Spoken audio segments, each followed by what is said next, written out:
नमस्कार and welcome you all to DRX mentor. मैं हूं डॉक्टर जयंत और आज की वीडियो में डिस्कस करने वाले हैं जो रेलवे फार्मासिस्ट और इवन सभी सेंट्रल गवर्नमेंट के फार्मासिस्ट होते हैं, स्टेट गवर्नमेंट के फार्मासिस्ट होते हैं, उनकी सैलरी एक साल में कितनी बार बढ़ती, कितना इंक्रीमेंट मिलता है और कौन कौन से अलाउंसेस होते हैं वो रिवाइज होते हैं। तो उसके बारे में इस वीडियो में डिस्कस करने वाले हैं। तो चलिए स्टार्ट करते हैं। बट उससे पहले यदि आपने चैनल को सब्सक्राइब नहीं किया है तो चैनल को सब्सक्राइब कर लीजिए सो दैट आपको फार्मा से रिलेटेड जो भी इन्फॉर्मेशन है, जैसे फार्मासिस्ट, मैं खुद भी फार्मासिस्ट रहा हूँ, तो यदि आपको सीजीएचएस फार्मासिस्ट के बारे में कुछ जानना है, हाल ही में वैकेंसी आई हुई है, आपको पता है एसएससी के थ्रू, जिससे कि आप सीजीएचएस में प्लेस्ड होंगे।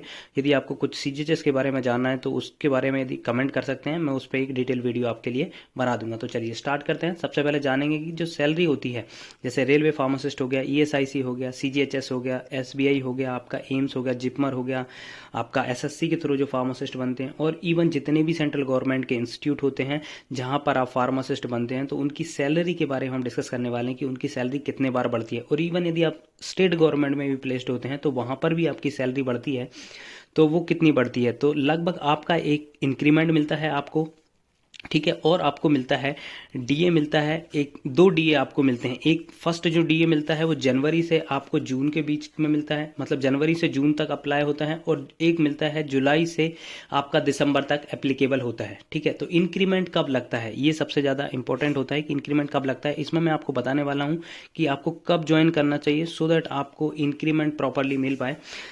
तो इंक्रीमेंट जनरली जैसे आप ज्वाइन करते हैं तो इंक्रीमेंट लगता है 1 जनवरी को, और एक लगता है आपका 1 जुलाई को। ठीक है, अब ये डिपेंड करता है कि आपने ज्वाइन कब किया है। यदि आपने ज्वाइन दिसंबर में किया है तो आपको आपका जो इंक्रीमेंट लगने वाला है वो 1 जुलाई को लगेगा। और यदि आपने जुलाई में या फिर अभी जैसे अप्रैल में आपने ज्वाइन कर लिया है तो आपको मिलेगा ये इंक्रीमेंट जनवरी में। तो जितना जल्दी हो सके, जैसे अभी होता है कि आप जैसे ही एग्ज़ाम क्वालिफाई करते हैं, आपके पास मेरिट वगैरह सब आ जाती है, आपका एग्ज़ाम वो हो जाता है, मेडिकल एग्जामिनेशन हो जाता है, तो आपको ज्वाइन कब करना है। तो मैं कहूँगा कि आप जितने जल्दी हो सके ज्वाइन कर लीजिए सो दैट आपको जो इंक्रीमेंट है वो मिल सके। आप जितना लेट करेंगे आपकी दो चीज़ हैम्पर होंगी, एक तो होगा इंक्रीमेंट आपका लेट होगा, और दूसरा होगा आपकी सीनियरिटी लूज हो जाएगी। क्योंकि जब भी कोई बात आएगी, जैसे सीनियर फार्मासिस्ट या फिर कहीं पे कोई प्रमोशन की बात आएगी या कोई रेगुलर एंड रिस्पॉन्सिबिलिटी की बात आएगी, तो वहाँ पर सीनियर जो फार्मासिस्ट होते हैं उनको अपॉर्चुनिटी मिलती है। यदि आप लेट ज्वाइन करते हैं, जैसे आपके बैच में लगभग 20 लोग हैं और 20 लोगों ने आपसे पहले ज्वाइन कर लिया, तो उन्हें वो अपॉर्चुनिटी मिलेगी। यदि आपने लेट ज्वाइन किया है 1 महीने बाद उनके, तो आपकी जो सीनियरिटी होगी वो सबसे लास्ट होगी, तो आपको जो अपॉर्चुनिटी मिलना होगा वो नहीं मिल पाएगी। तो इसलिए जितना जल्दी हो सके आप ज्वाइन करिएगा, सो जिससे कि आपका इंक्रीमेंट लग सके और सीनियरिटी बन सके। ठीक है, तो यदि आप आज ज्वाइन करते हैं, ठीक है, कोई भी इंस्टीट्यूट, तो आपके जो इंक्रीमेंट लगेगा वो जनवरी में लगेगा। यदि आपने दिसंबर में ज्वाइन किया, ठीक है, नवंबर दिसंबर में ज्वाइन किया, तो आपका इंक्रीमेंट लगेगा जुलाई में। तो ये आपको याद रखना है कि आपकी जितनी भी आपकी ज्वाइनिंग होगी वो जल्दी से जल्दी आपको करना है जब आपके पास ऑफर लेटर आ जाता है तब। ठीक है, तो आपको एक इंक्रीमेंट मिलेगा जो कि जनवरी में मिल सकता है या जुलाई में मिल सकता है। ठीक है, उसके बाद आपको 2 डीए मिलते हैं, एक मिलता है जनवरी में, एक मिलता है जुलाई में।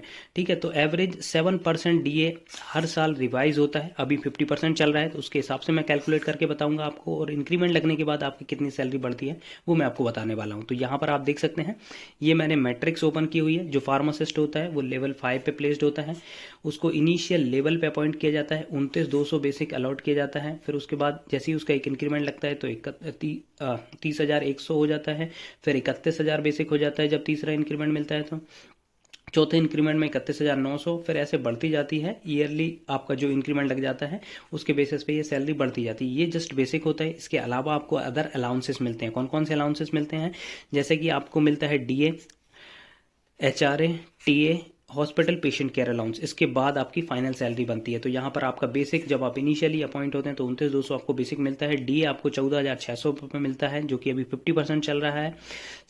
एचआरए, जैसे आप दिल्ली वगैरह में जॉब करते हैं तो वहाँ पर 30% एचआरए चल रहा है, तो आपको 87,60 रुपये आपको एचआरए मिलता है। ट्रैवलिंग अलाउंस 5400 मिलता है, और हॉस्पिटल पेशेंट के अलाउंस जो फिक्स होता है वो 4100 रुपये आपको मिलता है, जिसके बेसिस पे आपकी टोटल सैलरी बनती है। ग्रॉस सैलरी जो होती है वो 62,060 रुपये आपकी टोटल सैलरी बनती है। अब इसमें डिडक्शन होते हैं, जैसे कि एनपीएस का डिडक्शन होता है, टैक्स यदि स्लैब में आते हैं तो आप उसका डिडक्शन होता है, आपका जो भी हेल्थ फैसिलिटी प्रोवाइड करता है रेलवे उसमें से आपका डिडक्ट होता है। उसके बाद फाइनली आपकी इन हैंड सैलरी आती है, ठीक है, जो अराउंड लगभग आपकी इसे 4-5 हज़ार रुपये माइनस कर दीजिए तो लगभग 57 तक आपकी सैलरी, 55 to 57 आपकी सैलरी इन हैंड बनती है। अब जैसे ही आपका इंक्रीमेंट लगता है तो आपका बेसिक रिवाइज होता है, यहाँ पर आप देख सकते हैं आपका बेसिक हो जाएगा 30,100 रुपये। अब उसके बेसिस पे आपको डीए बढ़ेगा, यहाँ पर आप देख सकते हैं डीए आपका हो गया यहाँ पर 15,050 हो गया, आपका एचआरए रिवाइज हो गया यहाँ पर 30% के हिसाब से 9,030, 5400 रुपये आपका टीए हो गया, 41 रुपये एचपीसीए हो गया।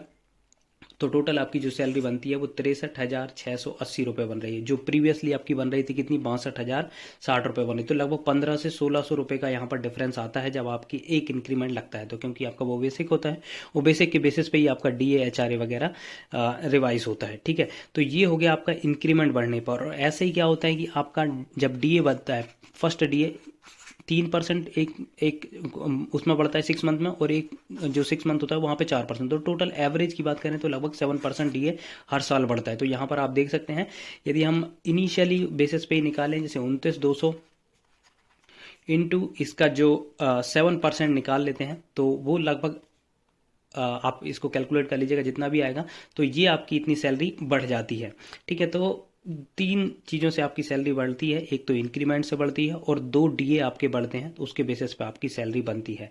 तो 3 बार आपकी जो एक साल में सैलरी बढ़ती है, चाहे आप किसी भी इंस्टीट्यूट में हो सेंट्रल गवर्नमेंट के, और स्टेट गवर्नमेंट में भी सैलरी बढ़ती है। हालांकि वहाँ पर जो डीए होता है वो बहुत मतलब इक्विवेलेंट टू सेंट्रल नहीं होता है, किसी किसी स्टेट में है बट किसी स्टेट में नहीं है। आई होप ये इन्फॉर्मेशन आपको अच्छी लगी होगी। अच्छी लगी तो प्लीज़ सब्सक्राइब करिए, वीडियो को लाइक करिए, शेयर करिए एंड कमेंट करिए। थैंक यू, नमस्कार।